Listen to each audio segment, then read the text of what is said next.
নয় দুটো নয়, একসাথে তিনটে আসন তৈরি করলাম, যার মধ্যে একটা রিপিট অর্ডার, তাও আবার সুদূর ব্যাঙ্গালোর পাড়ি দিয়েছে। পুরো গল্পটা শোনো।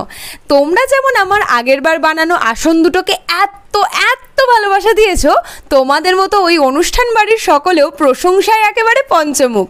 সকলকে অনেক অনেক ধন্যবাদ। এখন বিষয় হলো, যার উপনয়ন ছিল তার মামাতো ভাইয়েরও কদিন পর উপনয়ন। তারাও চাইলেন তাদের পুত্র আদ্রিয়ানের উপনয়নেও আমার এই ছোট্ট কাজের মাধ্যমে আমায় এই শুভ অনুষ্ঠানের অংশীদার করে নিতে। দাবি ছিল এটুকুই যে আগের আসনগুলোর থেকে এই আসনটা হবে একটু অন্যরকম। তাই চারপাশে সাদা লেস দিয়েছি ও আলপনার ক্ষেত্রে একটু সূক্ষ্ম কাজ করার চেষ্টা করেছি। কিন্তু অনুষ্ঠান যে সেই ব্যাঙ্গালোরে, কৃষ্ণনগর থেকে ব্যাঙ্গালোর আসনটা পৌঁছতেই লেগে যাবে 4-5 দিন।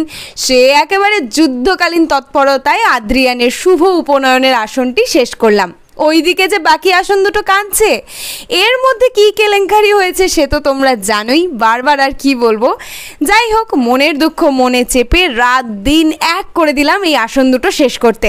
এই দুটি হলো অন্নপ্রাশনের আসন। আমি জানি না কিভাবে আমার দ্বারা এমন ভুল হলো, এর আগে কখনো আমার এমন ভুল হয়নি। একটা ছোট্ট শিশুর বিশেষ দিনটাকে এভাবে নষ্ট করে ফেললাম।